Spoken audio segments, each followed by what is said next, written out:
Getting ready to go. Ladies and gentlemen, boys and girls, welcome to Poetry Aloud. I am your mock host, Janet. No. Poetry Aloud. I apologize for the parking. It wasn't my fault. The library had no control over them saying, oh, parking for Red Poppy Festival is here, so there's no parking here. But I'm glad you could make it, and thank you very much. And I apologize that I am probably not going to write down a phrase from everyone's poems to come up with an impromptu. I'm sorry, that's Jane's. That's Joyce's thing, not mine. So forgive me for that one. But I figure I'll have a round robin, and the first person that is usually always up is Thom, which is why I'm wearing the yellow shirt that he gave me. But he cannot speak right now because he had a problem and he's got a horse right now. So I thought, I've published his stuff in issues of magazines of mine, so I thought I'd start by reading 3 poems from Thom from 3 different issues of cc&d magazine. This was the first time we did a redesign of the issue, and it is called The New World. Yay! So, thank you. And this is, by the way, this is cc&d magazine. It comes out every month as a perfect bound Amazon.com book. And so, you are going to hear his material from 3 of these issues. This first one, from Thom Woodruff, is called So Close. You could reach up and pluck this apple from the stars. So near, never in our little lives have we been so astrally aligned.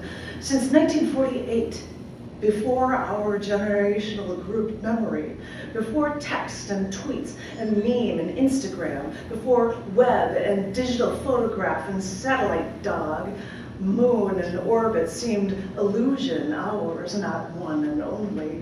Apple sky and energy, and then evening planets, stars in constellations, galaxies unfolding like a 3D, 4G Mercator map. This is fun to read. We are still a dog in the pointless sky landscape. She is still huge, close, turning and slow turning in a poetry that does not need words, but sings in gray dust pockmarked song. I am your moon. We heard and took the photograph, sent another satellite to crash into her craters. One day, we say, we will have a moon base. Is that a man on the moon? Flag waving? The second one is from the October issue, and it is called Forbidden. It was very funny that a guy that does photography actually came by to visit West Hine, and he took a picture of my library, which happened to have a skeleton in it. And I'm like, that's so great. And he was like, I can't blow it up big enough, but I'll include that of yours and just try to replicate it as best I can since it's my library. Since it's my library. And I leave it on display, and this book stays on display on my shelves because it's my library. This one, from Thom Woodruff, is called A Billionaire is Offering Millions. A billionaire is offering millions for someone to come up with a model for effective world government. Now that refugees have made borders porous and constrictions and restrictions are in place, now models for EU, Brexit, republics, and nation states ask us to re-examine our social organizations. Bombs are dropped to make sure ISIS has no definable territory.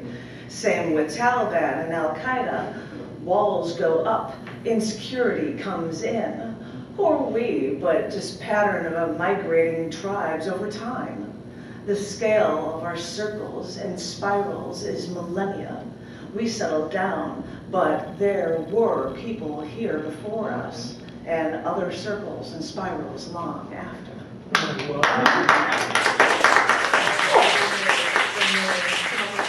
And I used to do things for anniversary issues that related to June. I think I had Gemini constellations in the sky, or I had crabs or things. But when I went to Graffiti Park one year, I saw this great thing, and I said, this is so an anniversary issue cover. It says, respect our existence, or expect our resistance. And I'm like, oh, that's a beautiful thing for a cover. That's so perfect. So that was one of my anniversary issue covers. And yes, Thom appears in this one as well. So I'm going to share, by the way, with a NASA image underneath it. Go Black Hole Down is what this one is called. I've got a NASA image in here for you. This is the last one I'm sharing it with you from Thom Woodruff. This is called Black Hole Down. Dr. Stephen Hawking shared, I know I said you cannot get out of a black hole. Well, you can, but it takes an enormous amount of energy. As a metaphor and a parable, his scientific sharing lifted our depression and malaise that had hung over both dark matter and the matter of our black holes. Of course, most space is simply that. And energy exists in motion and in relationships. Yet to hold a scientific vision that change is possible once you allow your belief to change makes even religion just another set of projected beliefs. Science is not a religion. And its tenets are all up for grabs. They just need more evidence to prove new theories. Thank you, NASA. Thank you, Dr. Stephen Hawking.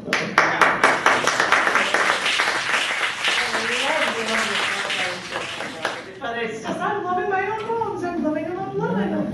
When new people coming in, because I know how incredibly late it is for everybody parking.